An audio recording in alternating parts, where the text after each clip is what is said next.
எந்நாடுடைய சிவனே எந்நாட்டவர்க்கும் இறைவா போற்றி. இன்பமே சூழ்க எல்லோரும் வாழ்க. திருச்சிற்றம்பலம்.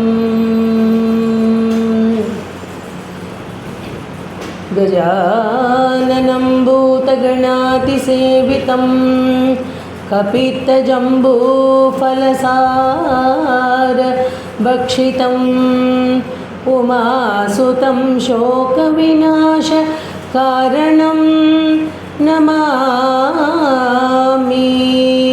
விக்னேஸ்வர பாதபங்க विघ्न विनायक मूर्ति की जय. अपार करुणा सिंधुं ज्ञानदं शांतरूपिणो श्री चंद्रशेखर प्रणमामि मुदान्वहं. कांचीवाचाय विद्महे शांतरूपाय धीमहि तन्नो चंद्रशेखरेन्द्र प्रचोदयात्. शिवं शिवकरं शान्तं शिवात्मानं शिवोत्तमं शिवतारं प्रणतोऽस्मि सदाशिवं. कारणपरचित्रूपा काञ्चीपुरसीम्निकामपीठगता काचन विहरति करुणा काश्मीरस्तबककोमलाङ्गलता. आदिपराशक्ति माता की जय. कलये सुन्दराकारं सद्गुणं अज्ञाननाशकं देवं सद्गुरुं मुरलीधरं मुरलीमण्डितकरकमलं मुनिजनमोहनं व्यत्यस्तपादं वनमालाधारिणं प्रेमभक्तमण्डलनित्यकीर्तितं प्रेमीकवरदम् आश्रयेऽहम्. गोपिका जीवनस्मरणं गोविन्द गोविन्द. सर्वत्र गोविन्दनाम संकीर्तनं गोविन्द गोविन्द. ஸ்ரீபதியான பகவானோட பரம கருணை, குருநாதாளோட அவ்யாஜ கிருபை,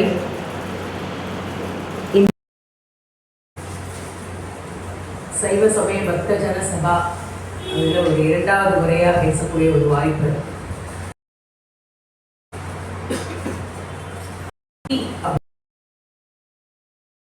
எப்படி பார்க்குறோம் அப்படின்னா, பல பக்தர்களுடைய சரித்திரத்திலேருந்து தான் பக்தியை நம்ம உணர முடியும். அப்படின்னா ஒரு நம்மளோட பாகவதம் எடுத்துட்டா எப்படி குந்தி சொல்கிறா, உண்மை மேலே மேலே நீ எனக்கு கஷ்டங்களை கொடுக்க கொடுக்க பகவான் நீ கூடவே இருக்கியே கிருஷ்ணா, அதனால் எத்தனை கஷ்டத்தை நீ கொடுத்தாலும் எனக்கு பரவாயில்ல, உன்னையே ஸ்துதிக்கக்கூடிய ஒரு எண்ணம் எனக்கு வரணும் அப்படின்னு பிரார்த்தனை பண்ணிக்கிறான். அந்த மாதிரி எந்த சித்தாந்தம் எடுத்துட்டாலும் அந்த நாம சித்தாந்தம் அப்படிங்கிறது ஒரு பெரிய கருணை. அதாவது பகவானை எப்படி ரீச் பண்ணுறோம் அப்படிங்கிறது ஒரு பெரிய விஷயம். எல்லோரும் நிறையா யோகம் யாகம் அந்த மாதிரி பூஜைகள் நிறைய விஷயங்கள் பண்ணி அந்த காலங்களில் பெரிய பெரிய யஜ்யம் பெரிய ஹோமம் இதெல்லாம் பண்ணி பிரத்யட்சமாக பகவானுக்கு ஆகுதி கொடுக்கும் பொழுது சுவாமியே தாப்பில் அதை வாங்கிட்டாருங்கிற சரித்திரம் எல்லாம் பார்க்குறோம். இன்றைய கலியில் இதெல்லாம் முடியுமா அப்படிங்கிறது ஒரு பெரிய கேள்விக்குறி.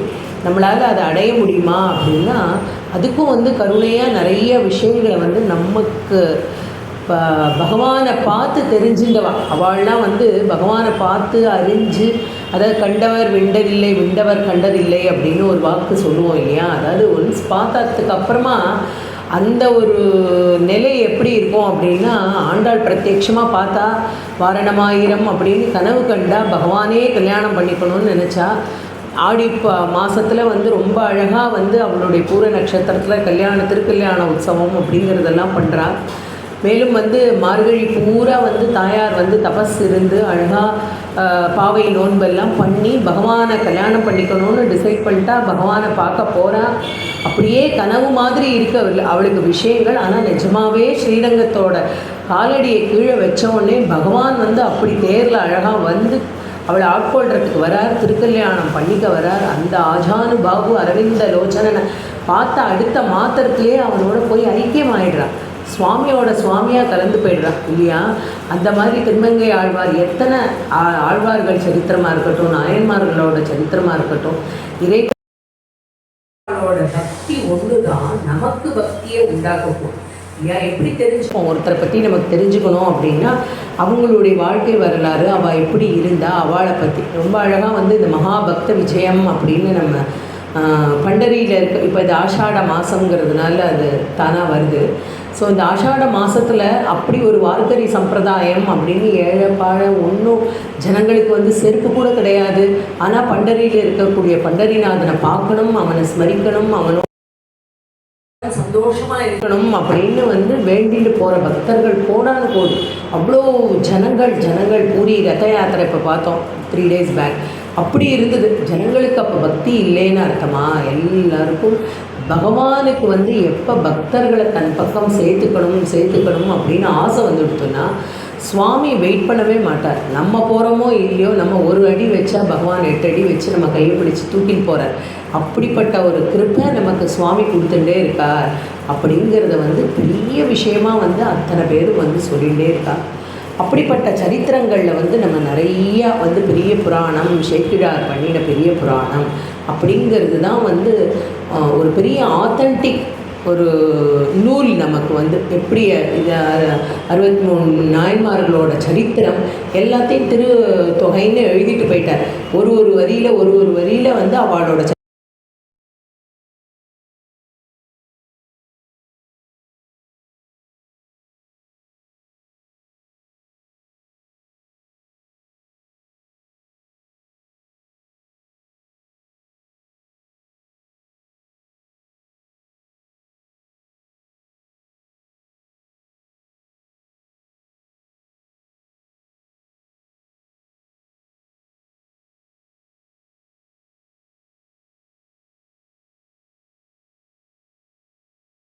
சொல்கிறாங்க அப்படின்னா யாரோ ஒருத்தர் பார்த்ததுன்னு இல்லை, ஒருத்தர் அனுபவத்தை பகிர்றதுனால நமக்கும் அந்த அனுபவம் தெரிய பக்தி அப்படிங்கிற ஒரு விஷயம் நமக்கு புரிபடுறது அப்படின்னு சொல்லி ஆசைப்பட்டு சொல்கிறேன்.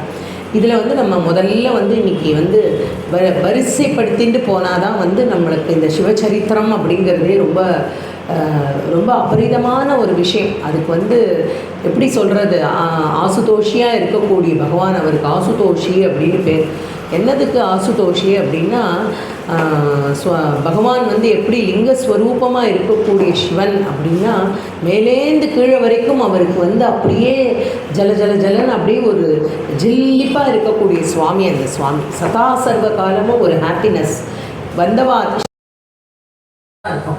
சிவம் அப்படிங்கிற வார்த்தைக்கு அர்த்தம் மங்களம். எப்போவுமே 24/7 நமக்கு வந்து ஒரு மங்களத்தை அள்ளித்தரக்கூடிய ஒரு மகான் அது சுவாமி. அந்த சுவாமி அப்படிப்பட்ட அந்த சுவாமிக்கு வந்து எது ரொம்ப பிரியம் அப்படின்னா நல்லா ஜுவல்ஸ் போட்டுண்டு பட்டு பீத்தாம்பரம் எல்லாம் கட்டிண்டு அந்த நிறைய திருமாலைகள் இதெல்லாம் போட்டுண்டு பகவானுக்கு ஆசையா அப்படின்னா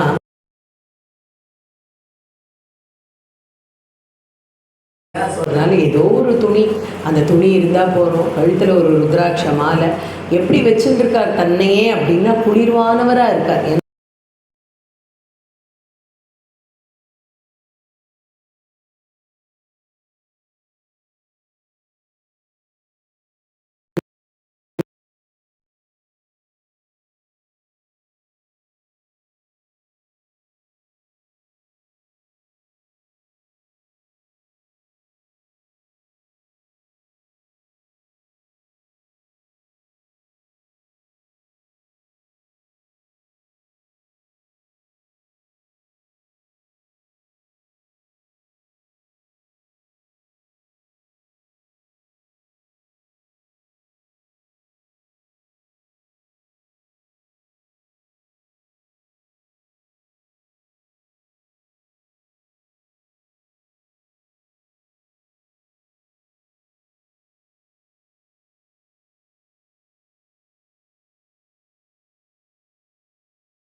பிள்ளையார் பிள்ளையார் அப்படியே பிள்ளையாராக தானே இருப்பார் இல்லையா? அவர் எப்போவுமே அப்படியே அமைதியாக இருந்து எல்லாரையும் பார்த்துட்டே இருக்கார். இவரும் கெஞ்சறார். இந்த நம்பி டைம் ஆச்சு, ஸ்கூலுக்கு வேறு போகணும், படிக்கக்கூடிய பையன் அந்த பையன் ஸ்கூலுக்கு போகணும், கெஞ்சறான் பிள்ளையார்கிட்ட. நீ சாப்பிடல, நீ எடுத்துக்கல அப்படின்னா எங்கள் அப்பா நம்பவே மாட்டார், என்னை வந்து அடிச்சுடுவார் எங்கள் அப்பா. ஏன்னா நான் சரியாக பூஜை பண்ணலைன்னு தான் எங்கள் அப்பாவுக்கு தோணும். நிச்சயமாக இந்த நிவேதனத்தை நீ அக்செப்ட் பண்ணிக்கலன்னா நான் எப்படி வந்து போய் சொல்ல முடியும் அப்படிங்கிற ஒன்றும் அசைவே இல்லை அவர்கிட்ட. அவர் அமைதியாக இருக்க, ஒன்றுமே புரியல அவருக்கு, என்னடா இது எப்படி நம்ம வந்து சொல்கிறது அப்படின்னு அழுக வருது. சின்ன குழந்தை தானே, கொஞ்சம் நேரத்துக்கு அப்புறம் அந்த பயம் அழுகே ஆகிடுது. அழுதுட்டு அவர் என்ன பண்ணுறாரு, அங்கேயே அந்த திருவடியிலே முட்டிட்டு அழற, இந்த மாதிரி நீ சாப்பிடலை அப்படின்னு பெருசாக அழ ஆரம்பிச்சதும் தாங்கலை. ஏன்னா எல்லாருக்கும் கவரக்கூடிய ஒரு, அதுவும் குழந்தைகளுக்கு ரொம்ப பிடிச்ச சுவாமின்னா பிள்ளையார் தான். நம்ம ஸ்கூல் போகிற பசங்களெல்லாம் பார்க்கலாம், சும்மா பேக்கையும் போட்டுட்டு ஒரு கீழே ஒரு வாட்டர் பாட்டிலை உதச்சிட்டே போகும், ஒரு பாலை ஒரு கல்லை தட்டிகிட்டே போகும், எல்லாம் பண்ணுவோம். அந்த முக்கத்தில் இருக்கிற ஒரு பிள்ளையாரை பார்த்துரும் அவசரமாக செருப்பை அவுத்துட்டு அப்படி இப்படி போட்டுக்குவோம். அதுக்கு என்ன புரிஞ்சு போட்டுக்கிறதா, புரியாமல் போட்டு, ஆனால் இன்ட்ரெஸ்ட். அந்த சுவாமி வந்து அப்படி ஆட்கொள்ளக்கூடிய சக்தி. அதுவும் குழந்தைகளுக்காகவே வந்து மகாபெரிவா தெய்வத்தின் குரல் எழுதிட்டார். குழந்தைகளுக்காகவே வந்து ஒரு அவதாரம் அப்படின்னு பகவான் எடுத்துட்டா அப்படின்னா அது பிள்ளையார் அவதாரம் தான். பிள்ளையாருக்கு அப்படி இஷ்டம் குழந்தைகளுக்கு. அவரை பார்த்தாலும் நமக்கு அவ்வளோ இஷ்டமாக இருக்குது, அப்படியே கஷ்டம் முஷ்குன்னு இருந்தால் ஆசையாக தான் இருக்குது. சகலத்தையும் கொடுக்கக்கூடியவர். அவர் என்ன பண்ணுறார், தன்னுடைய துதி கையால் அந்த பிரசாதத்தை எடுத்து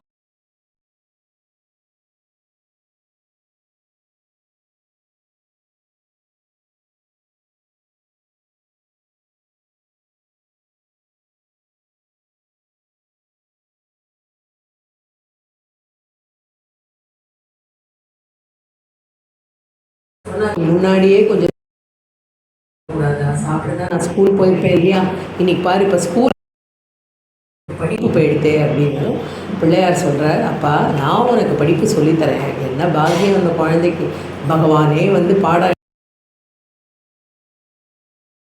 கொடுத்தார் அப்படின்னா ஞானம் அப்படிங்கிற அந்த பாடத்தை கொடுக்குற சுவாமி. அந்த இடத்துல அவனுக்கு வந்து உலகம்னா என்ன எது வந்து முழுமுதற் கடவுள் அப்படின்னு சொல்கிறோமே அந்த சுவாமி இவனுக்கு பெரிய பாடத்தை கொடுக்குற. பார்த்தா எப்படி சொல்கிறது, நம்மளோட தோட்டக்காராட்டம் அவருக்கு வந்து ஆன் த ஸ்பாட் அப்படி வந்து எல்லாமே லபிச்சுடுத்தோம் அந்த பையனுக்கு. அவனுக்கு வந்து அப்படி ஒரு சந்தோஷம். அவன் என்ன பண்ணுறான், கிளம்பி வீட்டுக்கு வந்து சொல்கிறான், இந்த மாதிரி சுவாமி வந்து பிரசாதம் சாப்பிட்டார் அப்படின்னதும் ஒரே ஆச்சரியம் அவங்க அப்பாக்கெல்லாம். என்னடா இது, டெய்லி நான் பூஜை பண்ணுறேன், டெய்லி நீ பண்ணுற மெக்கானிக்கல் பூஜைக்கும் குழந்த ஒரு ஆர்வத்தோடு பண்ணுறதுக்கும் எவ்வளோ வித்தியாசம் அப்படிங்கிறது இங்கே தெரியுது. ஸோ அந்த பக்தி அப்படிங்கிறது வந்துருத்துனாலே வந்து சுவாமி நம்மக்கிட்ட நெருங்கி வரார் அப்படிங்கிறது நமக்கு நல்லா புரியுது. ஸோ இந்த குழந்தை போய் இதெல்லாம் சொன்ன உடனே ஒரே சந்தோஷம். அவள் அப்பா அம்மா சந்தோஷப்பட்டுட்டு என்ன சொல்கிறா அப்படின்னா, அவள் வந்து சொல்கிறா, நீ வந்து அந்த ஊரில் இருக்கக்கூடிய ராஜராஜ சோழனுக்கு வந்து பயங்கர சந்தோஷம், நியூஸ் இப்படி பரவிடுறது, ராஜா வரைக்கும் போயிடுது. ராஜராஜ சோழனுக்கு என்ன ஒரு பெரிய ஆசை அப்படின்னா, இந்த பிள்ளையாருக்கு ஒரு பிரசாதத்தை நிவேதனம் பண்ணி இந்த நம்பி மூலமாக நம்ம வந்து பிள்ளையார் தரிசனம் பண்ணணும் அப்படின்னு கேட்குறான் ராஜராஜன். அப்போ திருநாரையூர் அப்படிங்கிற திருநாரையூரில் வந்து பகவான் போய் வர. அப்படி போகும்பொழுது இவன் என்ன பண்ணுறா, ராஜராஜன் பிரசாதம், அவன் ராஜா இல்லையா, அப்படியே தேரில் கொண்டு வந்து இறக்குறான் அத்தனை பிரசாதத்தை. வந்து நம்பி ஆண்டார் நம்பி வீட்டுக்கு வந்துட்டு உள்ளே போய் தலை குடிஞ்சு அந்த கிராமத்து வீடு உள்ளே போகிறான். நம்பி சின்ன பையன் நம்பி பார்த்தோன்னா ராஜாவே வீட்டுக்கு வந்திருக்காருன்னா அவனுக்கு எப்படி இருக்கும், அவன் ஓடி வந்து காலில் விழ வரான். அவர் ஒன்றே அவனை தடுத்து, இல்லைப்பா தெய்வத்தை நேரில் கண்டவன் நீ, உனக்கு தான் நான் நமஸ்காரம் பண்ணணும் அப்படின்னு சொல்லி ரத்தத்தில் ஏற்றி கூட்டிகிட்டு கோவிலுக்கு வந்த உடனே நம்பிக்கை ஒன்றுமே புரியல.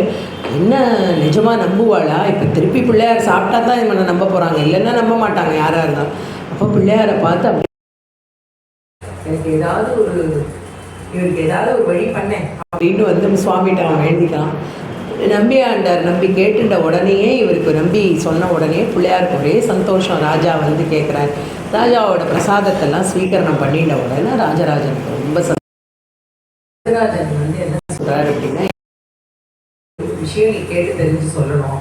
என்ன அப்படின்னாலும், நமக்கு முன்னாடி இருந்த மூதாதையர்கள், அதாவது மூதாதையர்கள்னு சொல்கிறத விட சைவத்தில் வந்து பெரிய நாயன்மார்களாக இருந்தவா அவள் பண்ணின தேவாரம் திருவாசகம் இதெல்லாம் வந்து செயலிழந்து யாரும் இப்போ அதை படிக்கிறது இல்லை, எங்கே இருக்குதுன்னு தெரியல.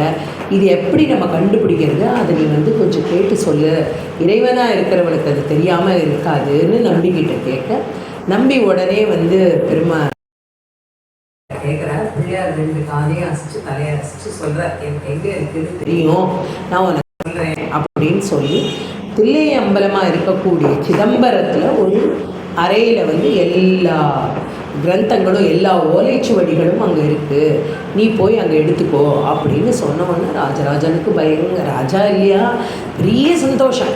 உடனே எல்லாரையும் கூட்டி ராஜ்யத்துலேருந்து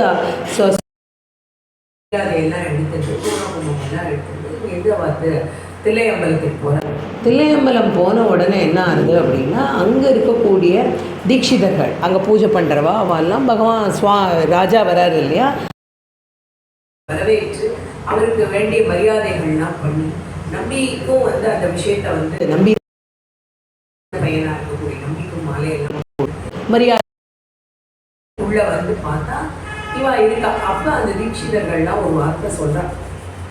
என்ன சொல்கிறா அப்படின்னா, அந்த சமயக்குறவர்கள் 3 வந்தால் தான் இந்த முடியும், திறக்க முடியாது, இல்லாட்டி அவள் 3 ஏன்னா அவளுடைய காலமெல்லாம் முடிஞ்சோட காலம் இல்லையா, இந்த சமயக்குறவர்கள் எல்லாரும் வந்தால் தான் இந்த பிழையை திறக்க முடியும், 3 பேரும் வரணும் அப்படின்னு. எப்படி 3 பேரையும் இப்போ கூட்டின்னு வருது? அவளுடைய காலம் ஆகி அவள் வந்து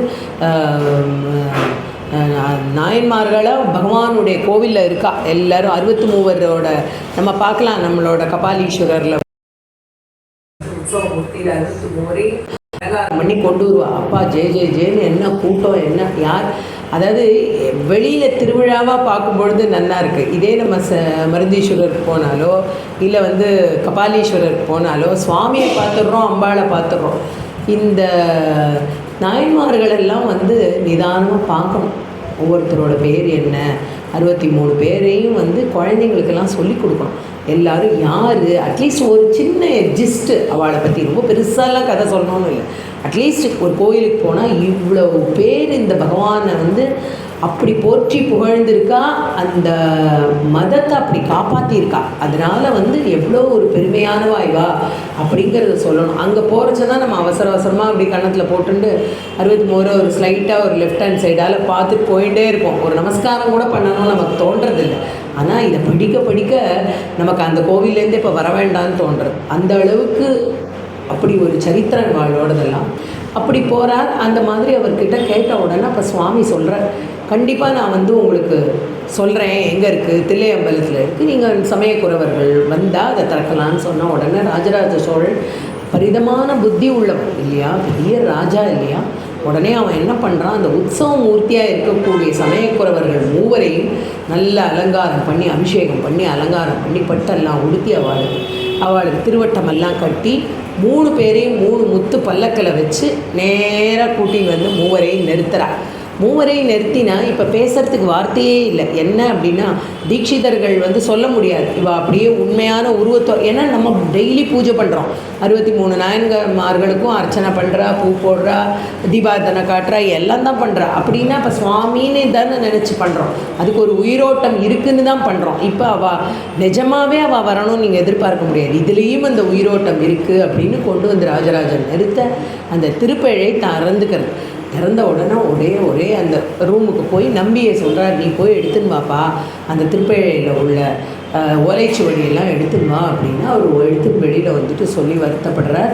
செல்லரிச்சிருக்கு இதில் இருக்கிறதெல்லாம் கொஞ்சம் அப்படின்னதும் அப்போ அசரீரிய வாக்கா வந்து ராஜராஜன் ரொம்ப வருத்தப்படுறார்.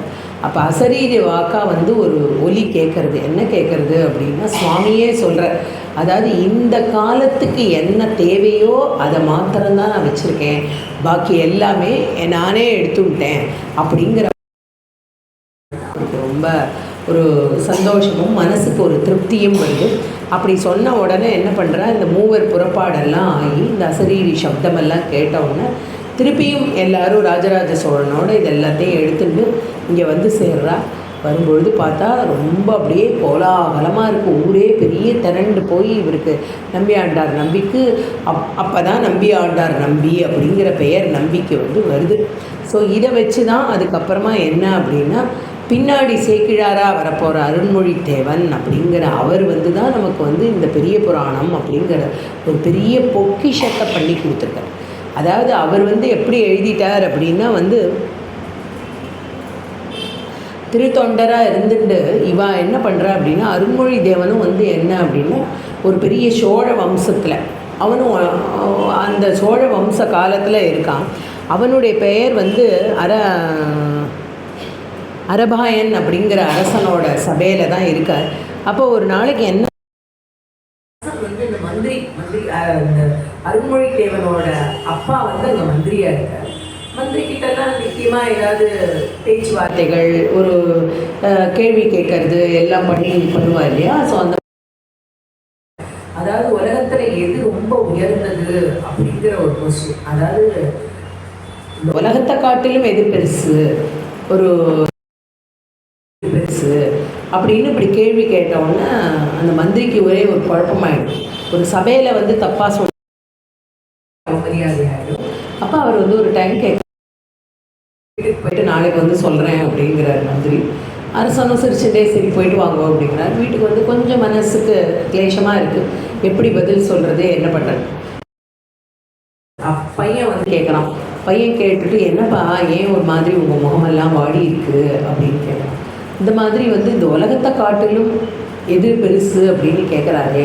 அப்போ அதில் வந்து அவர் வந்து சொல்கிறார் என்ன அப்படின்னா இது வந்து நீயா ஏதாவது ஒரு ஆன்சர் சொல்லக்கூடாது. உலகத்தை காட்டிலும் பெருசுனா இறைவன் தானே இல்லையா, அதுவே பெருசுனா அப்புறம் இதுக்கு எப்படி சொல்ல முடியும். அது மாதிரி உன்னுடைய சொந்த கருத்தாக இருக்கக்கூடாது, ஒரு ஆத்தென்டிக் கருத்தாக இருக்கணும் அப்படின்னு அவர் வந்து சொல்கிறார். சொன்ன உடனே இவர் வந்து என்ன பண்ணுறார்,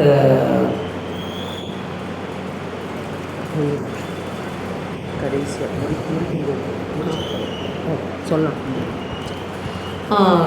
இது அவர் வந்து அப்போ சொல்கிறார் இந்த உலகத்தை காட்டிலும் எது பெருசு அப்படின்னா யார் ஒருத்தன் வந்து எதிர் உதவி நமக்கு கிடைக்கும். அதாவது இப்போ நான் ஒரு தானம் பண்ணுறேன், ஒரு இடத்துக்கு பைசா அனுப்புகிறேன், ஏதோ ஒன்று பண்ணுறேன், ஒரு தர்ம காரியம் பண்ணுறேன் அப்படின்னா ஒரு பிரதி எதிர்பார்ப்போம். ஒன்றும் இல்லை, ஜிபேயில் 10 ரூபா பணம் போட்டாலே ரிசீவ்டுன்னு வரலன்னா 4 வாட்டி ஃபோன் பண்ணிட்டோம் அவங்களுக்கு பணம் வந்ததா வரலையா அப்படின்னு நம்பிக்கை. அதில் இந்த நல்ல காரியம் பண்ணும்பொழுது ஓகே நீங்கள் இப்போ அஃபிஷியலாக ஏதோ பண்ணுறோம் அப்படின்னா கண்டிப்பாக கேட்க தான் கேட்போம். ஆனால் நல்ல காரியம் அப்படின்னு ஒரு காரியம் வந்து திருப்பி நமக்கு வந்து அதுக்கு ஒரு இது உண்டா அப்படின்னு கேட்கக்கூடாது அப்படின்னு சொல்கிறார். அதை யார் எதிர்பார்க்காம ஒரு அவன் ஞானத்தை காட்டிலும் பெரியவன், உலகத்தை காட்டிலும் அவனுக்கு வந்து பெரிய ஒரு இது இருக்குது அப்படிங்கிற மதிப்பு இருக்கும். அப்புறம் என்ன சொல்கிறா அப்படின்னா இந்த மாதிரி ஆன்சர் அறிவு வந்து எவ்வளோ விசாலமாக இருக்குன்னு அப்பாக்கே ஆச்சரியமாக இருக்குது. மறுநாள் எல்லாம் சொல்லி ராஜாவோட டிஸ்கஸ் பண்ண எனக்கு உன்னோட பையனை பார்க்கணும். சரின்னா அருண்மொழித்தேவனை கூட்டின்னு வர. அருண்மொழித்தேவன் இங்கே வந்தாச்சு, சின்ன வாலிபம், ஒரு 16 வயசு பையன் வந்தா. ராஜாக்கு அப்போ ரொம்ப சந்தோஷம். ஆஹா இந்த குழந்தைய வந்து நம்ம விடக்கூடாது, இத்தனை வருஷ காலம் விட்டுட்டோமே அப்படின்னு ஒரு வருத்தம். அப்போ மந்திரிகிட்ட வந்து சொல்கிற இவரை வந்து நான் என்னுடைய பக்கத்திலேயே வச்சுக்க போகிறேன், எனக்கு வந்து எல்லா சித்தாந்தங்களுக்கும் என்னுடைய ஆலோசனை அப்படின்னு சொல்கிறேன். சொன்னோன்னா அருண்மொழித்தேவருக்கு ரொம்ப சந்தோஷம். அவள் அப்பாவுக்கு அதை விட சந்தோஷம். ஒரு ராஜசபையிலேயே ராஜாவுக்கு பக்கத்தில் ஒருத்தருக்கு வேலை கிடைக்கிறதுன்னு கசக்கிறதா அவளுக்கு சந்தோஷமாக அவர் வந்து ஏற்றுக்கிறார். அப்போ வந்து என்ன ஆகுது அப்படின்னா அந்த அந்த அருண்மொழித்தேவன் வந்து என்ன அப்படின்னா அவர் வந்து இந்த ஜைன மதத்தோட லிட்ரேச்சர்ஸ் எல்லாம் நிறைய படிப்பார். ராஜா அவளுக்கு எல்லா விஷயமும் தெரிஞ்சிருக்கணுமே, லிட்ரேச்சர்ஸ் எல்லாம் அவர் படிக்கிறத பார்த்து அதுலேயும் வந்து ரொம்ப என்ன அப்படின்னா அதாவது ஒரு ஆண் பெண் எப்படி இருக்கலாம், எப்படி லௌகீகமான வாழ்க்கை, ஒரு காதல் எப்படி இருக்கும் அப்படிங்கிற ஸ்ரீவக சிந்தாமணி குடும்பத்தை நடத்த முடியாது இல்லையா. ஸோ அந்த மாதிரி ஒரு ராஜாக்கு அந்த புத்தி, அவர் அதை வந்து ரொம்ப அந்த காவியம் ரசானுபாவமாக இருக்கிற காவியம் ஒரு பேசி பேசி பேசி அப்படி சந்தோஷப்படுறார். அப்படி சந்தோஷப்படும் பொழுது இவர் என்ன பண்றாரு அப்படின்னா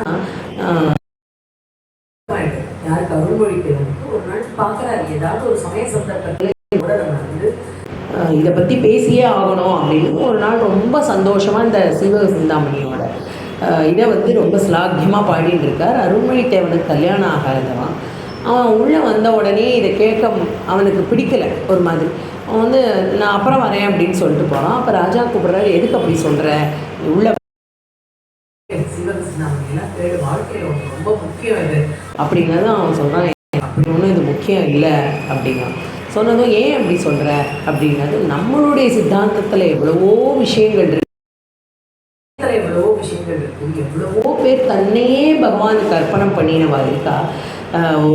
அந்த மாதிரி சரித்திரங்கள்லாம் இருக்கும்பொழுது அதை விட்டுட்டு நீங்கள் இதை படிச்சுட்டு இருக்கேன்னு நினைக்கும்போது கஷ்டமாக இருக்குது. நாளைக்கு உங்களை ஃபாலோ பண்ணி தான் உங்களுடைய பிரஜைகள் இருப்பா. கோவில்கள்லாம் எவ்வளவு இருக்குது, சுவாமி எவ்வளவு இருக்கு, இது எல்லாத்தையும் மறந்துட்டோம். அருள்மொழித்தேவன் சொல்கிறான். சொன்ன உடனே கொஞ்சம் ஒரு அவர் உடனே நினைக்கிறார் அப்படின்னு இந்த மாதிரி வந்து என்ன அப்படி நம்மளுடைய இதுலேயே வந்து சுந்தர பெருமாள் வந்து சுந்தரமூர்த்தி பெருமாள் வந்து தொகை அப்படின்னு ஒரு பெரிய சைவ சித்தாந்தம் அது வந்து அப்படியே ஒரு ரூல் பண்ணிட்டு போயிருக்கார்.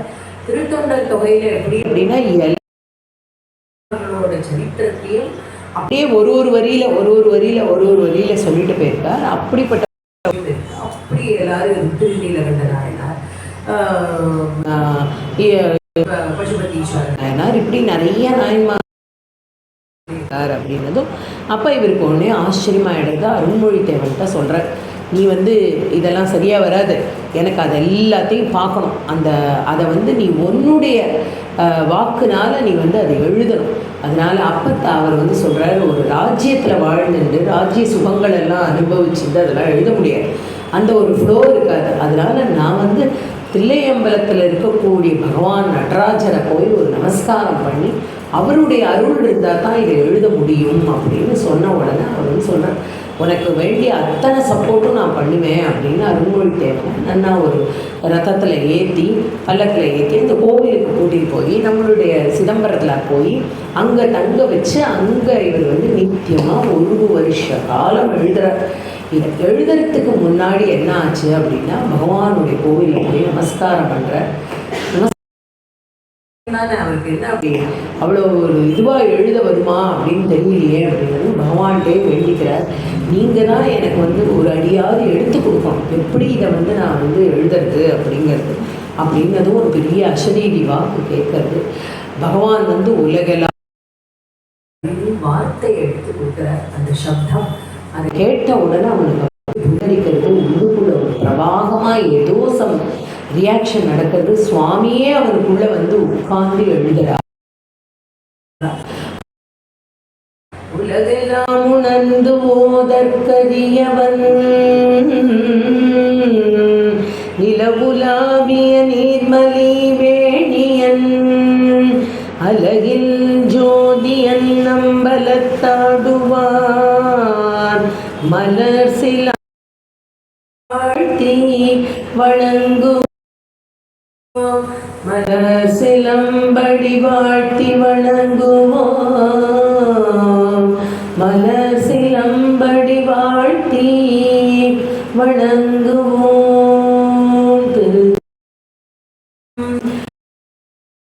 வாக்கு உலகெல்லாம் உணர்ந்து ஓதற்கரியவன் அப்படின்னா அந்த உலகத்துக்கே யார் ஜோதி ஸ்வரூபம் நடத்திட்டு போற அந்த ஈஸ்வரன் தத்துவத்தை வந்து அவருக்கு சொல்ல 1 வருஷ காலம் அவர் அங்கே உட்கார்ந்து அதை வந்து ஒரு பெரிய காவியமா இன்னைக்கு கொடுத்துருக்கார் அப்படின்னா அது வந்து சேர்க்கிறார்.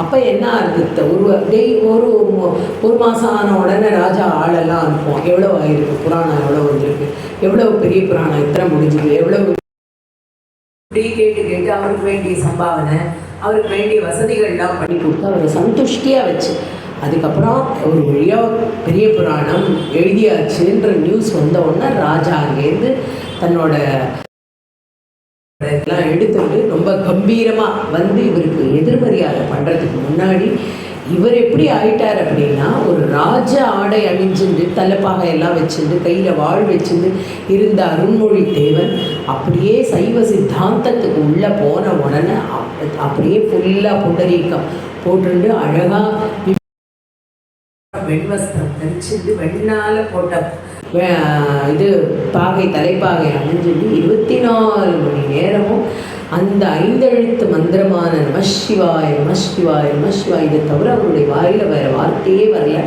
அப்படிப்பட்ட அந்த ஒரு பாவம் அவர்கிட்ட இருக்குது. அங்கே வந்து நிற்கிற சுவாமியை பார்க்கறதுக்கு உள்ளவரா இவர் எழுதியிருக்கிற அந்த கிரந்தத்தை எடுத்து அந்த புஸ்தகத்தை வந்து ஒரு பெரிய தங்க பலகையில் வச்சு அதுக்கு புஷ்பமெல்லாம் போட்டு பூஜையெல்லாம் பண்ணி எல்லாம் பண்ணுறா. அப்போ இந்த அசரீரி வாக்கு இன்னொரு தடவை கேட்குறது.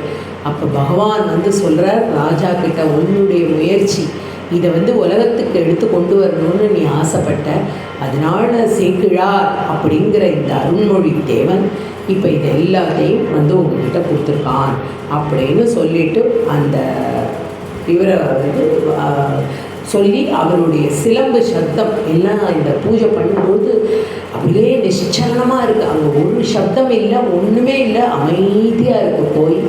அப்போ பகவானோட திருவடியில் இருக்கக்கூடிய சிலம்போட சப்தம் கேட்கறது. கேட்ட உடனே அது ஒரு பெரிய அங்கீகாரமாக நமஸ்காரம் பண்ணுற அசரீரியாக அவர் சொல்ல, அருண்மொழி தேவனாக இருக்கக்கூடிய நம்ம சேக்கிழார் வந்து பண்ணினது தான் இந்த பெரிய புராணம். அதில் ஒவ்வொருத்தருடைய சரித்திரம் அப்படிங்கிறது வந்து நம்மளுடைய அப்பரோட சரித்திரம் அப்படின்னு எடுத்துட்டோம் அப்படின்னா, திருநாவுக்கரசர் அப்படின்னு அவருக்கு பேர். பின்னாடி அவருக்கு எதிரால் அதெல்லாம் வந்து அவர் வந்து யார் அப்படின்னா ஒரு வேளாண் குலம் அதில் சேர்ந்தவர். அவருடைய அப்பா பேர் வந்து புகழ்னார்னு பேர். திருவாமூர் அப்படிங்கிற ஊர் தான் அவளோட ஊர்.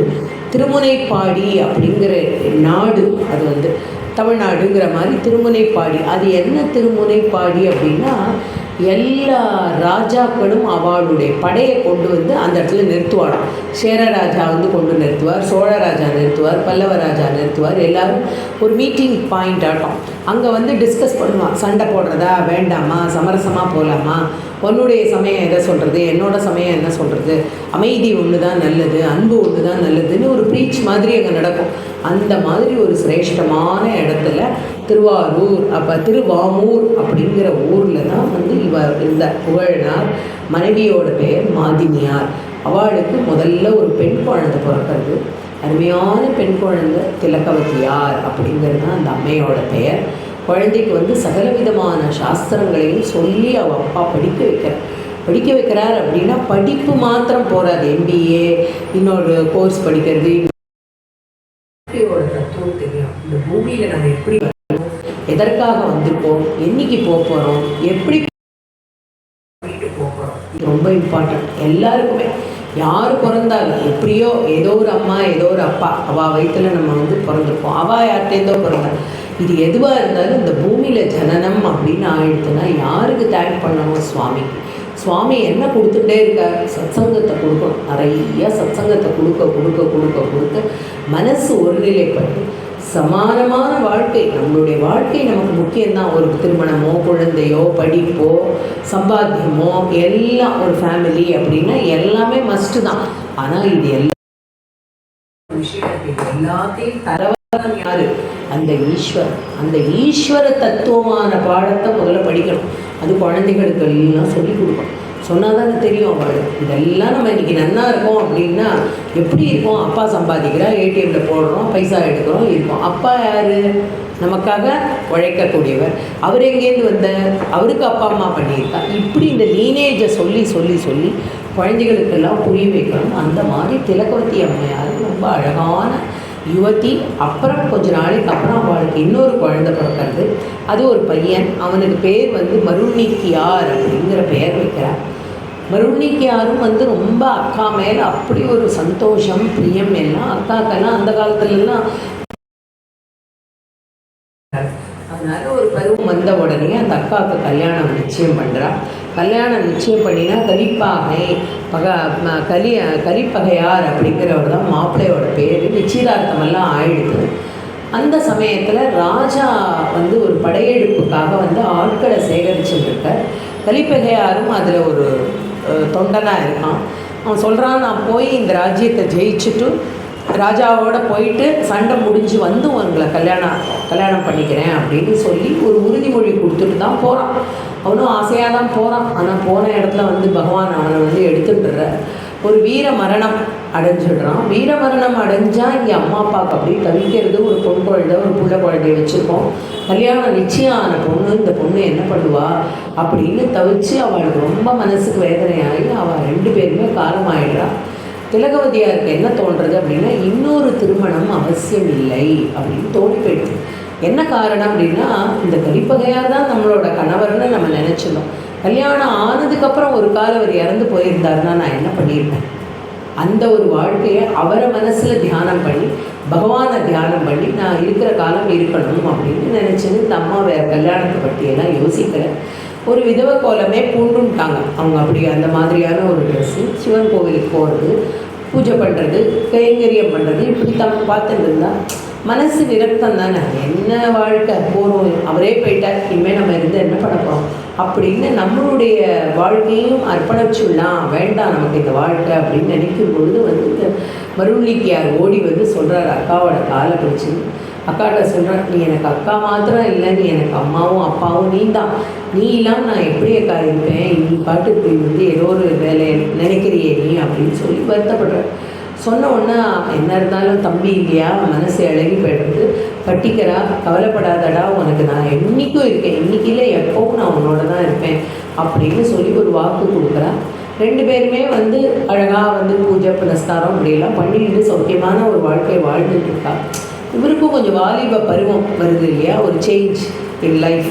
அந்த நம்ம பார்க்கலாம், இந்த காலத்து பசங்களே வந்து எல்லாம் நல்லா இருப்பாங்க. ஒரு 8ஆம் கிளாஸ்லேருந்து 9ஆம் கிளாஸ் வரைக்கும் சௌக்கியமாக இருப்பாள்.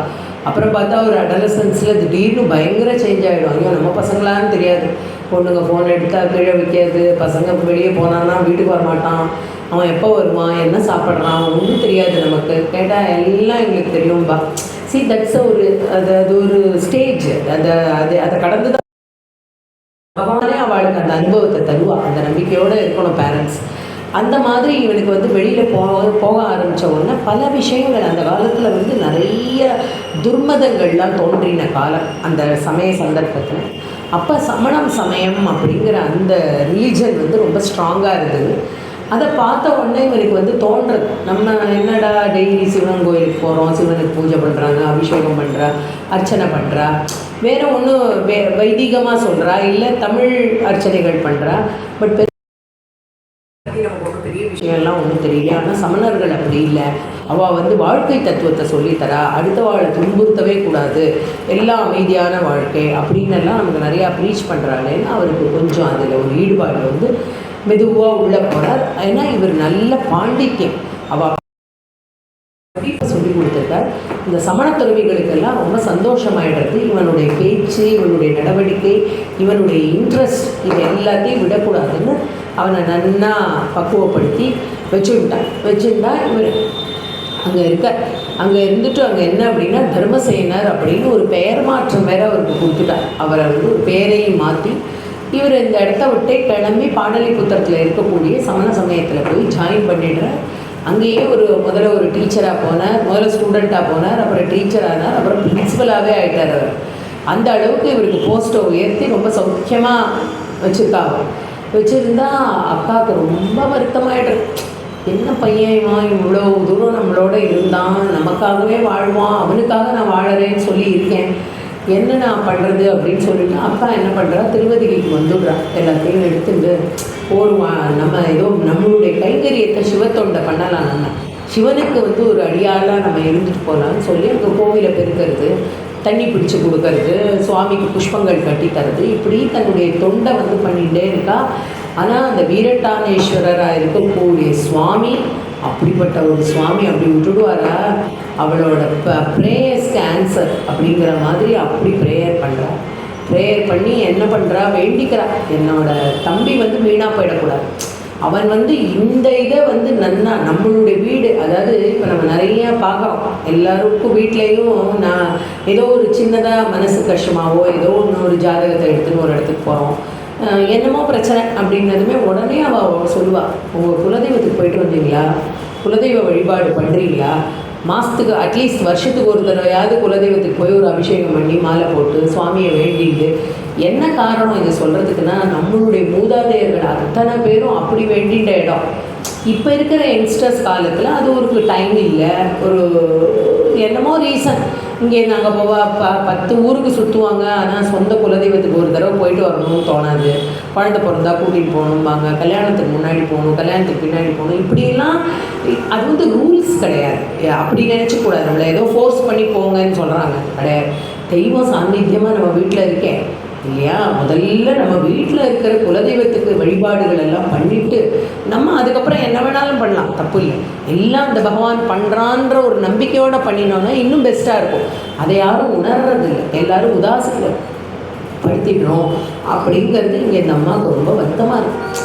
என்ன பண்ணுறாங்க, இவங்க வந்து சுவாமிகிட்ட வேண்டிக்கிறான், ரொம்ப அழுதே வேண்டிக்கிறான், ஏதாவது பண்ணி என் தம்பி இந்த பக்கம் கொண்டு வர மாட்டியா, உனக்கு அதுக்கு முடியாதா, நீ வந்து ஜெகத் பிரம்மமாச்சே, நீ பரமேஸ்வரன் ஆச்சே, உன்னால் பண்ண முடியாத ஒரு விஷயம் உண்டாலும் நித்தியம் நித்தியம் நித்தியம் நித்தியம் வேண்டிக்கிறான்.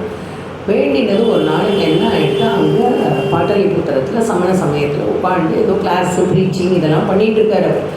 யார், நம்மளோட இவர், அவருக்கு என்ன பேர் வச்சா, தர்மசேனர் இதெல்லாம் பண்ணுறார். ராஜாவுக்கு ஒரே சந்தோஷம், அவரும் இந்த சமண மதத்தை ஆதரவு பண்ணுற ராஜாவாக இருக்க.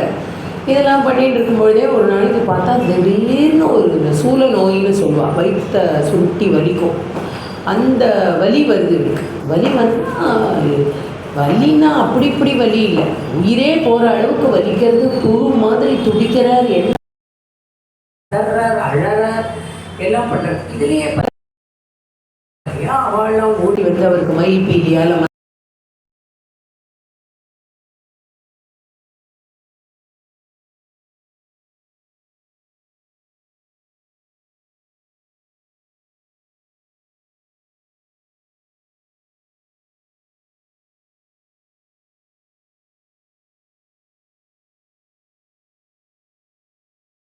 அந்த சமையல் பண்ணுற ஆள்கிட்ட வந்து சொல்கிறேன், அப்பா நீ வந்து ஒரே ஒரு எல்லாம் இது பண்ணி அழுது அவருக்கு முடியாமல் அப்படி கண்ணை மூடும்பொழுது அவருடைய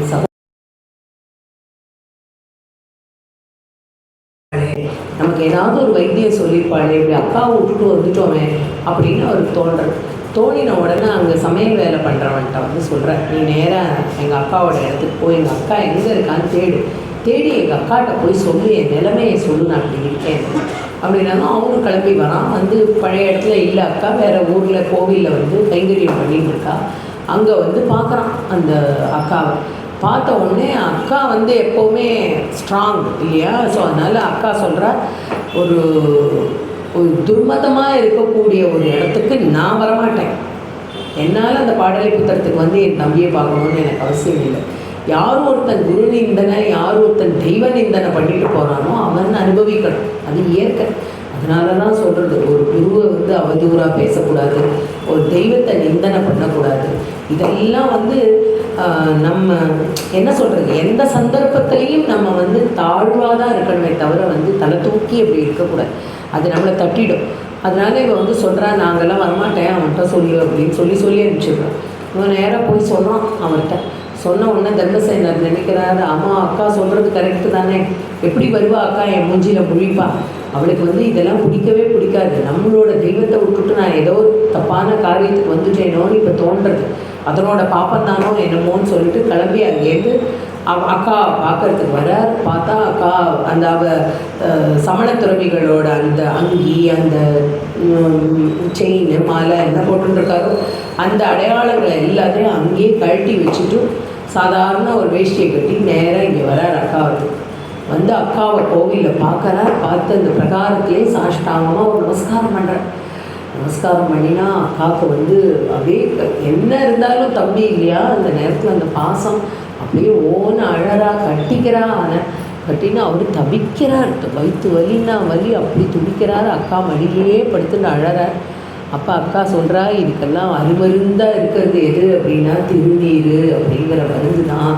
அந்த மருந்தை மீறி ஒரு மருந்து உண்டாடா, மந்திரமாவது நீர் அப்படின்னு பாடியிருக்காரே திருமூலர்னா, அதையே நம்ம புரியாமல் போச்சு, இதெல்லாம் தெரிஞ்ச விஷயம் தானே அப்படின்னு அக்கா என்ன பண்ணுறா, பக்கத்தில் இருக்கிற விபூதி டப்பாலேருந்து விபூதியை எடுத்து அவருடைய நெத்தியில் எடுத்து வயிற்றில் தடவி அந்த வீரட்டானேஸ்வரர் சுவாமிக்கு நமஸ்காரம் பண்ணி, இந்த வலி நம்மளை விட்டு போகணும் முதல்ல, ரெண்டாவது இந்த பகவானுக்கு நான் தொண்டு பண்ணுவேன் அப்படின்னு நீ நமஸ்காரம் பண்ணு அப்படின்னு வேண்டிக்கிறாக்கா. உடனே அவரும் அதை நமஸ்காரம் பண்ணி அழகாக வந்து அந்த இடத்துல வந்து இது பண்ணுறேன், நமஸ்காரம் பண்ணுறேன். நமஸ்காரம் பண்ணின உடனே என்ன ஆச்சு அப்படின்னா, சுவாமியே பிரத்யட்சமாக வந்து அவருக்கு அசரீரி வாக்கில் அப்படி ஒரு விஷயத்தை சொல்கிறது. சொன்ன உடனே இவருக்கு வந்து அந்த பகவானை நினச்சி ஒரு மனசுக்கு ஒரு பாடல். அப்போ தான் அவர் பாடுற இந்த கூற்றாயினவாறு விலகனே உண்மை பல செய்தன நானறியே ஏற்றாகிலும் நீ அப்படின்னு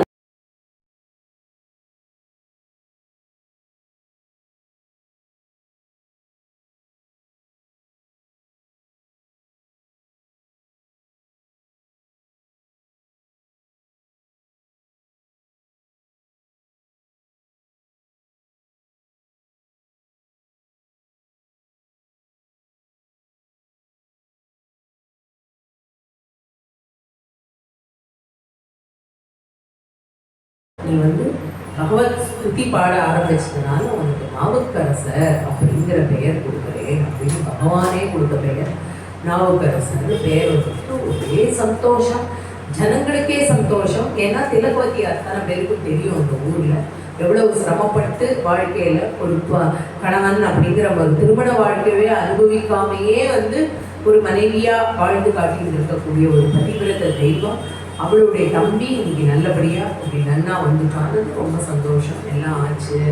பார்த்தா அங்கே திருப்பாதிரை இதில் வந்து பாடலிபுரத்தில் பார்க்குறா, சமண கோவிலில் சமண ஸ்கூலில் வாத்தியாரை காணும், அந்த ப்ரொஃபஸரை காணுங்கிற காணும், பிரின்சிபல் எல்லாம் போய் பார்க்குறா. அவரோட பெட்ரூமில் எல்லாம் அவர் போட்டுட்டு இருக்க ட்ரெஸ்ஸஸ் எல்லாம் போட்டுட்டு கிளம்பி போயிருக்கா. ஊரெல்லாம் தேடுறான். அப்புறம் அவங்களுக்கே ஸ்ட்ரைக்காக இருக்கும், ஓ இது ரொம்ப வலி ஜாஸ்தி, தாங்க முடியாமல் போய் எங்கேயோ குளத்துல கழுத்துல வந்து செத்து போயிட்டார் போல இருக்கு, போய் பார்க்கலாம் வாங்கலான்னு சொல்லி எல்லாருமா போனால் சமண மதம் என்ன பிரீச் சொல்கிறது அப்படின்னா வந்து யாரையும் துன்புறுத்தல் கூடாது. முதல் வருஷனே அவளோடது அதான். சம அவளோட இதுவே மத நூல்படியே அவள் அப்படிதான், யாரையும் துன்புறுத்தக்கூடாது, யாரையும் உபதிரவம் பண்ணக்கூடாது, இப்படிலாம் நிறையா வாழ்க்கை. எல்லாம் முடிஞ்ச உடனே ஒரு ஈகோ கிளாஷ் ஆட்டம் ஆயிடுத்தாங்க. பார்க்குறா, காணும். திரும்பி பார்த்தா அக்காவோட அவன் வந்து வீரட்டானேஸ்வரருக்கு இந்த உழவார பணி பண்ண ஆரம்பிச்சிட்டான். உழவார பணின்னா அம்பலத்தை கோவிலை வந்து சுத்தம் பண்ணுறது, கோவிலுக்கு தேவையான காரியங்கள்லாம் பண்ணுறது, ஊர் ஊராக போய் கோவிலில் போய் நாமத்தை சொல்கிறது, சிவநாமத்தை சொல்கிறது, சிவனை பற்றி பாடுறது, ஜனங்களை சேர்த்துக்கிறது. இன்னைக்கு திரும்பி பார்த்தா என்ன முற்றோதல், என்ன தேவாரம், என்ன திருவாசகம், அப்படியே காது பூரா தேனா ஒழிக்கிறது. அது மாதிரி ஜனங்கள் இதெல்லாம் யாரும் காமிச்சு கொடுத்தா, இவாள்லாம் காமிச்சு கொடுத்த வழியில தான் நம்ம இன்னைக்கு போகிறோம். நம்ம ஏதோ புதுசாலாம் கற்றுக்கலாம் போல. முன்னாடி யாரெல்லாம் யோகிகள் முன்னாடி போனாலும் அவளுடைய பின்வழி தான் நம்மெல்லாம். அவங்களுடைய கிருப்பை இல்லைன்னா நமக்கு எதுவுமே இல்லை அப்படிங்கிறது தான் உண்மை. அப்படி எல்லாரும் இந்த மாதிரி இதெல்லாம் நடந்துட்டு இவாளுக்கெல்லாம் சமணர்களுக்கு பிடிக்கவே இல்லை இதெல்லாம் கொஞ்சம் கூட. இப்போ போய் எல்லாம் ராஜாட்ட கம்ப்ளைண்ட் பண்ணுறான். மகேந்திர பல்லவ ராஜாட்ட போய் சொல்கிறான், இந்த மாதிரி நீங்கள் பண்ணக்கூடிய ஒரு பெரிய மத ஸ்தாபனம் இந்த சமண மதம், நீங்கள் ஃபாலோ பண்ணுற இந்த மதத்துக்கு எதிர் மதமாக அவன் போய் சைவ மதத்தில் சேர்ந்துட்டான், அவனை நீங்கள் எப்படி தண்டிக்க போறேன்? நீங்கள் பண்ண ஒரு தண்டனை நீங்கள் கொடுக்கல அப்படின்னா யாருக்கு அவங்க கும்பலே கிளம்பி போயிடும், அப்புறம் நம்ம மதத்துக்கு வழியே இருக்காது அப்படின்னு ஒரு துஷ்பிரயோகமாக உள்ள பேச்சை சொல்லி அரசரோட மனசை மாத்திரா. அப்போ அரசர் வந்து கேட்குறாரு, அப்போ என்னதான் பண்ணுறது, ஏதாவது வழி சொல்லுங்கப்பா அப்படின்னு சொல்கிறேன். அவனை வந்து ஏதாவது பண்ணணும், அவனை முதல்ல இங்கே கூட்டிகிட்டு வரணும். நம்ம எல்லாம் போகிறான். போய் உன்னை அரசர் அழைக்கிறார் அப்படின்னு சொன்னோன்னு அப்போ அவர் வந்து சொல்கிறார், முதல் தடவையாக ஒரு ராஜாவை எம்எல்ஏ இல்லை, அவர் வந்து என்ன சொல்கிறார் அப்படின்னா, முதல் தடவையாக இந்த மாதிரி நான் வரமாட்டேன். ஏன் வரமாட்டேன் அப்படின்னா, இந்த நாவு வந்து எந்த அரசரை பாடிக்குன்னா இந்த ஈஸ்வரன் அப்படிங்கிற இந்த அரசன், இந்த ராஜா உலகத்துக்கே ராஜா, அப்படிப்பட்ட ஒரு ராஜாவை பாடின இந்த வாக்கு இனி ராஜா எந்த ராஜாவா இருந்தாலும் அந்த இடத்துக்கு வந்து பாடாது, நான் வரமாட்டேன்னு சொல்லிடுவோம் அப்படின்னு சொன்ன உடனே அவளுக்குலாம் ரொம்ப ஆச்சரியம். என்ன இப்படி பேசுறப்பா நீ? நம்ம ஊர் ராஜா, அவர்கிட்ட வேலை பார்த்துருக்க, கை நீட்டி சம்பளம் வாங்கியிருக்க, அந்த மதத்துக்கு உள்ள உதவிகள்லாம் நீ அப்படி பண்ணியிருக்க எல்லாம் எடுத்து சொல்கிறேன். அதெல்லாம் பற்றி அவங்க கவலையே படல. அவர் வந்து படிச்சுன்னு சொல்லிட்டார், எனக்கு யாரையும் சுற்றி பாட வேண்டாம், நான் வர தயாராக இல்லைன்னு சொல்லு ராஜா. அப்புறம் இவன் என்ன பண்ணுறா, திருப்பி போய் சொல்கிறான், அவன் அப்படி நிந்தனை பண்ணுறான் அவங்கள அப்படின்னு அடிச்சு இழுத்துமா அப்படின்றது ராஜா. 4-5 பேரோட போகிற கூட்டிகிட்டு வரேன். கூட்டிகிட்டு வந்தவொடனே ராஜா வந்து கேள்வியே கேட்கல, இவனை வந்து ஏன் எப்படி பண்ணின, எதனால இந்த மதத்துலேருந்து அந்த மதத்துக்கு ஒரு போகணும்னு வந்தது அப்படின்னு எல்லாம் அவர் கொஸ்டினே பண்ணல. கொஸ்டினே பண்ணாமல் டைரெக்டாக அவனை வந்து ஒரு சுண்ணாம்பு கலவையில் போட்டு மூடுப்பா அப்படின்ட்டு போட்டு அவனை 7 நாள் உள்ளே போட்டு மூடு, வெளியிலலாம் திறக்காத, ஏன்னா அவன் திடீர்னு தப்பிச்சு விட்டான்னா கூட தெரியாது, அவன் எப்படி செத்தானே யாருக்கும் தெரிய வேண்டாம் அப்படின்னு சொல்லி இந்த துர்மதக்காரர்கள்லாம் சேர்ந்து அவனை ஒரு பெரிய சுண்ணாம்பு கலவாயில் போடுறான். சுண்ணாம்பு காலவாயில் போட்டால் ஆட்கொண்ட பெருமான் அப்படின்னு வர நம்ம சுவாமி அவராக கூப்பிட்டு கேட்டுட்டு இருக்காரு. ஒரு சூளை நோயை கொடுத்து அவனை திருப்பி எடுத்து அவனை தன்னுடைய பக்தனை வந்து எப்படி எந்த பகவான் விட்டு கொடுப்பேன் இல்லையா? பக்தர்கள் வேணால் பகவானை சீக்கிரமாக விட்டு கொடுத்துருவா. இந்த சுவாமி சரியில்லைம்பா, அந்த சுவாமி சரியில்லைம்பா, 10 நாள் அழுது நமக்கு ஒன்றுமே கிடைக்கல அப்படின்னா அடுத்து என்ன சுவிட்ச் ஓவர் தான் பார்ப்போமே தவிர அந்த திருவடியை விட்டுட்டு நம்ம வரக்கூடாதுங்கிற ஒரு வைராக்கியம் நமக்கு வருது. அதுதான் மாயை நம்மளை மாத்திர விஷயம். ஸோ அதில் தீர்மானமாக இருக்கணும். சுவாமின்னா சுவாமி, நம்மளை மீறி நமக்கு இல்லாமல் ஒன்றும் பகவான் பண்ண மாட்டார், நம்மளை காப்பாற்றுவாருங்கிற நம்பிக்கை, அந்த நம்பிக்கை உள்ளே இருந்தது. அவருக்கு எப்படி இருந்தது அப்படின்னா, மாசியும் மாலை மதியமும் அப்படிங்கிற, அதாவது மாசில் வீணை, யார் ஒருத்தருக்கு வந்து ரொம்ப அமைதியான ஒரு சூழ்நிலையில் அழகான ஒரு வீணை வாசிச்சுட்டே அவன் வந்து கரையேறிடுவான் சுவாமிகிட்ட. வீணை வாசிக்க தெரிஞ்ச ஒருத்தருக்கு அந்த நாத ரஞ்சனம் அப்படின்னு சொல்கிறாங்க, அந்த நாதத்திலேயே பிரம்மமாக இருக்கக்கூடிய இந்த பகவானை அடைய முடியும். ஒரு சங்கீதம் அது வந்து கொண்டு கொடுக்கும். அப்படின்னா வீணையில் இருக்கக்கூடிய அந்த ரந்திரங்கள் எல்லாம் அவ்வளவு இருக்குது. அந்த வீணையே வந்து அவளை இது பண்ணும் அப்படிங்கிற அப்படிப்பட்ட ஒரு வீணை ஒலி அவருக்கு கேட்கறது காதல். யாரு? சாட்சாத் ஈஸ்வரனாக இருக்கக்கூடிய பரமேஸ்வரன், அவர் வந்து நடராஜ பெருமாள் அப்படி வந்து வீணை வாசிக்கிறது அவருக்கு காதில் விழுது.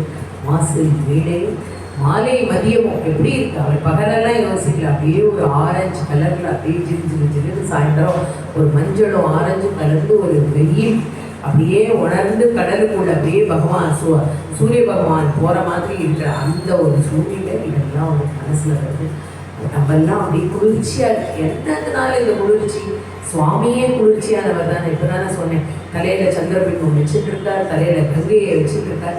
அந்த பகவானுடைய ஹிருதயத்துக்குள்ள திருநாவுக்கரசர் இருக்கார். அப்போ அது எப்படி குளிர்ச்சி இல்லாமல் இருக்கும்? அது ஒன்றுமே 6-7 நாள் கழிச்சு கதவை திறந்து பார்க்குறாரு. திருச்சிற்றம்பலம் அப்படின்னு வெளியில் வந்துட்டார்.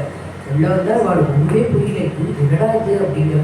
அப்புறம் பார்த்தா திருப்பி மறுநாள் அவர் வந்து ஒரு பெரிய யானையை விட்டு அவரை மிதிக்க சொல்லலாம் அப்படின்னு சொல்லிட்டு பட்டத்து யானைக்கு வந்து மருந்தெல்லாம் கொடுத்து அந்த மதத்தை கிளப்பி விட்டு அவரை மிதிக்கிறதுக்கு அனுப்புகிறா.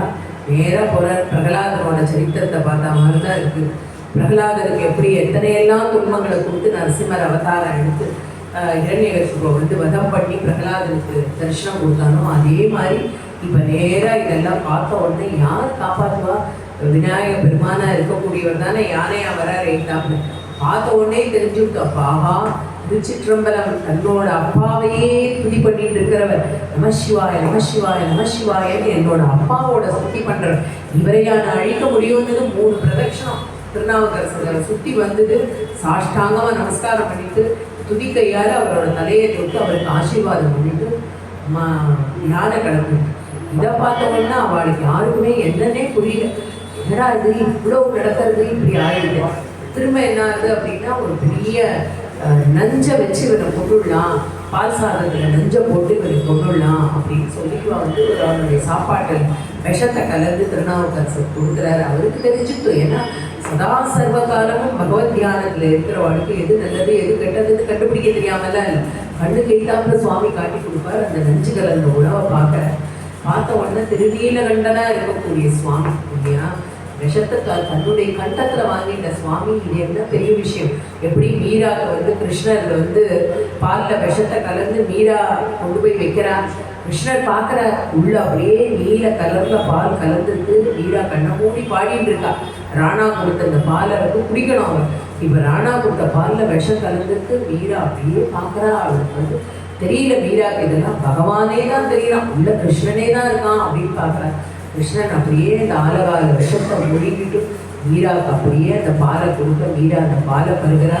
ராணா ஒரே ஆச்சரியம், என்னடா இது விஷம் கொடுத்த பால்லேருந்து உயிர் பெற்று வந்துட்டான நம்பிக்கை. இந்த பகவான் நம்மளை காப்பாற்றாம விடமாட்டான் அப்படிங்கிற நம்பிக்கை. அந்த நம்பிக்கையே இந்த இடத்துல அதே மாதிரி அந்த நஞ்சுண்ட உணவை சாப்பிட்ட அவர் நிச்சலமா இருந்தார். நம்ம சிவாய் வாழ்வு நாதன் தாழ் வாழ்வுன்னு பாடிட்டு அதுக்கப்புறமா என்ன பண்ணுறா, இதெல்லாம் ஒன்றும் சரியாக வராதுன்னு சொல்லி ஒரு பெரிய இதில் கல்லில் கட்டி ஒரு மரக்கலத்துலேருந்து அவர் நடுவில் உள்ள கடலில் தள்ளி விடுறா. கடலில் தள்ளி விட்டுட்டு காத்தால பார்த்தா அந்த மண்கலமே அப்படியே அந்த இதுவே வந்து அப்படியே ஒரு மரக்கலமாக எடுத்து அது மேலே உட்காந்து அப்படியே அழகாக வர வந்து பாடலி கூட்டத்துலேருந்து கிளம்பி அவரோட இடத்துக்கு அவர் போய் எல்லாருக்கும் இந்த விஷயங்கள்லாம் அப்படியே காட்டு தீயாக பரவிட்டாங்க. எல்லாரும் ரொம்ப சந்தோஷம் பண்ணிட்டு எல்லாரும் சொல்கிறாங்க, இப்படி ஒரு கிருப்பை வந்து பகவான் உனக்கு கொடுத்துருக்கார் அப்படின்னு சொன்னால் நீ என்ன பண்ணணும் அப்படின்னா, இதை பார்த்த உடனே மகேந்திர பல்லவனுக்கு ஒன்றுமே புரியல. ஏன்னா அது நம்ம ராஜ்யத்தில் இவ்வளோ பெரிய நல்ல விஷயம் நடக்கிறது, பிரத்யட்சமாக பகவானே வந்து இவனை காப்பாற்றுறான் அப்படின்னா இவன் சாதாரணமாக இல்லை, இவனை நம்ம புரிஞ்சுக்கணும். ஏன்னா ஒரு தொண்டனை புரிஞ்சுருந்தா தான் தெய்வத்தை புரிஞ்சுக்க முடியும் இல்லையா. எத்தனை பக்த விஜயம் பண்ணுறோம், எத்தனை பேரை பார்க்குறோம். ஒரு ஜனாபாய்க்கு கிருஷ்ணர் வந்து மாவு அரைச்சி கொடுக்குறாரு அப்படின்னா அதை பார்க்குறோம். பார்க்காம இல்லை, நாமதேவரோட வீட்டுக்கு செஞ்சு கொடுக்கும்போது பகவான் கையை வச்சு காத்துட்டு இருக்கான். ஒரு சொகா மேடர் வந்து செத்து போய் அவரோட எலும்பெல்லாம் கிடக்கு. பகவான் உத்திரியத்தை எடுத்துட்டு ஓடி வரான், என்னோட பக்தனோட எலும்பு எங்கிட்ட போடுப்பா அப்படின்னு வாங்கிக்கிறான். அப்படி ஒவ்வொருத்தரும் பக்தர்கள் எல்லாம் பகவானை வந்து ஸ்துதி பண்ணுறது வந்து பகவான் வந்து இந்த பக்தர்களோட சரித்திரங்கள் எல்லாம் சொன்னாதான் பகவத் கிருபை மேலே போகும். அந்த பகவன் நாமாவை யாரெல்லாம் சொன்னாலும் அவன் அத்தனை பேருக்கும் எப்பவுமே வந்து ஒரு நல்ல சத்கதியை பகவான் கொடுப்பார் அப்படிங்கிறது தான் இந்த அப்பரோட சரித்திரம். இந்த அப்பர் மேலும் மேலும் இன்னும் நிறைய வந்து எல்லா ஊர்களுக்கும் இன்னைக்கு நம்ம பண்ணுறாலே இந்த பணி பண்ணுறாலே அந்த ஆழ்வார பணி வந்து அவர் ஏற்படுத்திற விஷயம்தான்.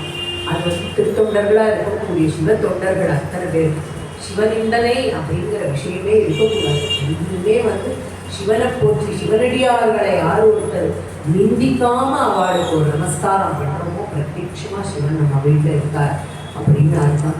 சிவம் சைவம் மங்களம் அப்படிங்கிறது தான் மேலே மேலே திருஞான சம்பந்தருடைய வரலாறு அடுத்த ஒரு சந்தர்ப்பத்தில் நம்ம வந்து இதோட கனெக்ட் பண்ணி பேசணும்னு நினச்சேன்.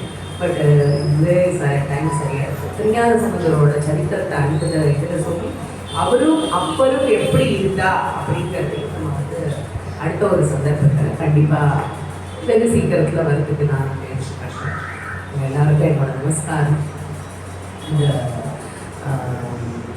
இந்த இந்த அறக்கட்டளை வந்து எத்தனை பெரிய மகான்கள் இங்கே வந்துட்டு எல்லாரும் அவாவாளுடைய என்ன சொல்கிறது எத்திச்சது எல்லாருக்கும் இன்னைக்கு ஏதோ இன்னைக்குன்னா இன்னைக்கு இந்த இடத்துல உட்காடுறோம் அப்படின்னா இது அவர் எழுதினதாக தான் இருக்கும், இல்லைன்னா வர முடியாது யாருக்குமே.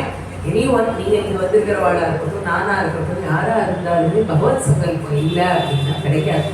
அதனால வந்து நம்மளுடைய பிரார்த்தனை என்னவா இருக்கணும் அப்படின்னா நிறைய சத்சங்கங்களை கொடுத்துட்டே இருப்பா, நிறைய பகவானை படிக்கிறதுக்கும் பிரார்த்தனை பண்ணுறதுக்கும் நமக்கு சந்தர்ப்பங்களை மேலே மேலே மேலே சுவாமி கொடுக்கணும். நம்ம தானே கேட்கணும் இல்லையா. கேட்கறது என்ன கேட்குறோமோ அவர் கொடுத்துக்கிறாரு. வேலை வேணுமா கொடுக்குறாரு, வீட்டில் சௌக்கியமாக இருக்கணுமா, கல்யாணம் வேணுமா கல்யாணம் கொடுக்குறாரு, குழந்தை வேணுமா குழந்தை கொடுக்குறாரு. சத்சங்கமும் கேட்கலாமே சுவாமிகிட்ட, அது ஒன்றும் குறை இல்லையா, அதையும் கொடுக்கட்டுமே பகவான். அதை கொடுத்தா இன்னும் நம்ம எதுவுமே கேட்க வேண்டாம், தானாக நடக்கும் எல்லாம். ஸோ அதனால் வந்து மேலே மேலே நிறைய சமய சொற்பொழிவுகள்லாம் அங்கே நடந்து நம்மளுடைய ஆன்மீக வாழ்க்கை அப்படிங்கிறது வந்து இன்னும் பிரசித்தியாக பெருமாளும் அந்த சிவனடியார்களாக இருக்கக்கூடிய சிவச்சரித்திரத்தை நிறையா சொல்லக்கூடிய ஒரு வாய்ப்பு. இதை வந்து நமக்கு இன்றைக்கும் சுவாமி நம்ம கொடுத்துட்டே இருக்கணும். பக்கத்தில் இதில் இருக்கக்கூடிய முருகப்பெருமான் அவருக்கும் இன்னைக்கு வந்து ரொம்ப விசேஷமான நாளைக்கு அன்றைக்கி வந்து கரெக்டாக இது வந்து இதை நமக்கு வந்து பிரார்த்தனையை வந்து சரியாக நமக்கு சொல்லக்கூடிய ஒரு வாய்ப்பு கிடைச்சிருக்கு. நான் தரக்க கிடைக்க நமக்கு தெரியத்தை தெரிவிச்சுக்கிறேன். எல்லாருக்கும் என்னோட நமஸ்காரம். சிற்றம்பலம். என்னாடுடைய சிவனே போற்றி, என்னாட்டவர்க்கும் இறைவா போற்றி.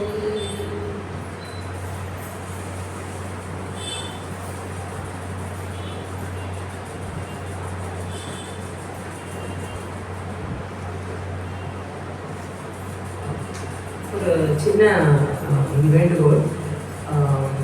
சைவ சமய பக்தஜன சபை நமது சமய வளாகத்தில் வந்து 23/7/2026 வியாழன் அன்னைக்கு திருமதி நளினி சம்பத்குமார் அவர்களுடைய ஹனுமான் பெருமை அப்படிங்கிற தலைப்பில் பேசுறதுக்காக ஆன்மீக சொற்பொழிவு நடைபெறும். எல்லாரும் அவசியம் கலந்துட்டு சபையை சிறப்பிக்குமாறு வேண்டிக் கொள்கிறோம். 28ஆம் தேதி இந்த சமய வளாகத்தில் வந்து செவ்வாய்க்கிழமை மாலை 6:30 மணி அளவில் குன்றத்தூர் பி. திருச்சிற்றம்பலம் அவர்கள் இரண்டுருவும் ஒன்றாய் இசைந்து அப்படிங்கிற ஒரு தலைப்பில் சிறப்புரை ஆற்றுவார். எல்லாரும் அவசியம் பக்தஜன கோடிகள் வந்து கலந்துக்கணும் அப்படின்னு பிரார்த்தனை.